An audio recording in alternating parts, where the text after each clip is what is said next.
Share ko lang po sa inyo mga boss ang ginawa kong revertible. Ang ginawa po natin dito mga boss ay ibinuhos na po natin yung ating laminating epoxy at ginamitan ko pa ito mga boss ng heat gun nang sa ganun magputukan po ang bubbles at ito na po ang nagiging resulta po niya. Hahasain pa ito mga boss at i-wrapping. Please follow me, like and share. Salamat po.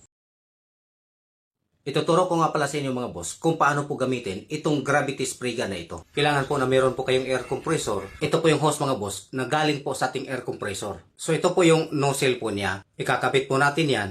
Kapag ganito po ang posisyon ng inyong nozzle na nakabalagbag po itong pinakasungay po niya, yan po ay pang vertical po. Ganyan po ang spray. Ayan o, ikutin natin ito at ipatayo natin itong sungay.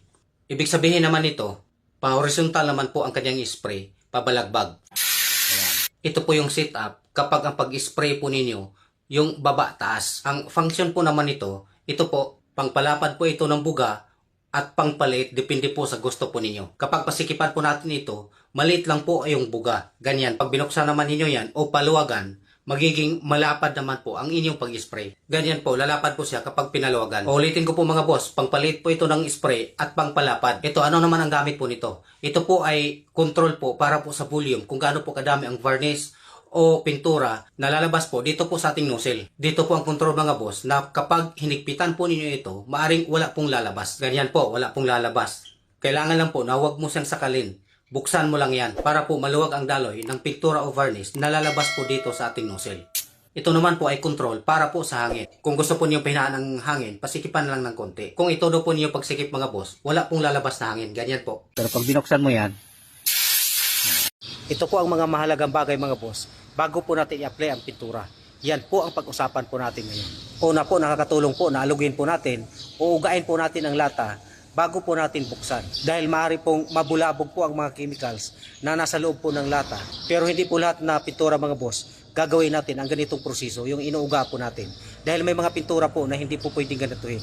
Kagaya po ng mga acrylic at mga lacquer type. Dahil kapag nasubrahan po natin sa pag-uga mga boss, nasasabog yung lata, matanggal yung takip at baka mapunta pa sa mukha mo ang pintura. So no choice talaga mga boss. Kailangan po talaga nating gamitan po ng stick. Para po sa akin, hindi ko po sinasabi na mali na po kapag inuuga po natin. At mas lalo naman pong hindi pwede na sabihin po ninyo na mali ako dahil dinayri ko sa paghalo ang pintura na hindi ko na po inuuga at ginagamitan ko na kaagad ng stick. Pero alam niyo po ba mga boss na kapag inuuga po natin, doble po ang trabaho po natin. Dahil hindi po pwede na kapag inuuga po natin, hindi na po natin haluin pa ng stick.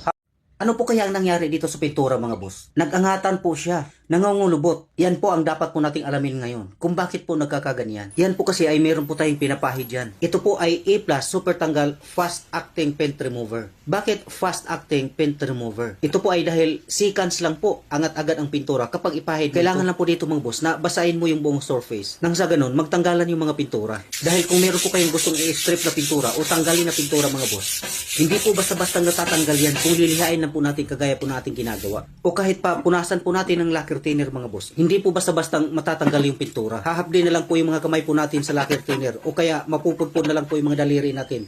Hindi po talaga matatanggal yan basta-basta kung lilihain po natin. So kailangan po talaga natin gamitan po nitong paint remover na ito para po matanggal yung pintura. Yan lang po muna mga boss ang konting kalaman na i-share ko po sa inyo. Huwag po kalimutang i-follow niyo ako dito, like at i-share ang video na ito. Salamat po. Mga boss, ano bang gusto niyong varnish? Yung mga polyurethane ba ng mga mababaho o yung polyurethane na water-based gaya po ng E+ Polymega? Please follow me, like and share. Salamat po.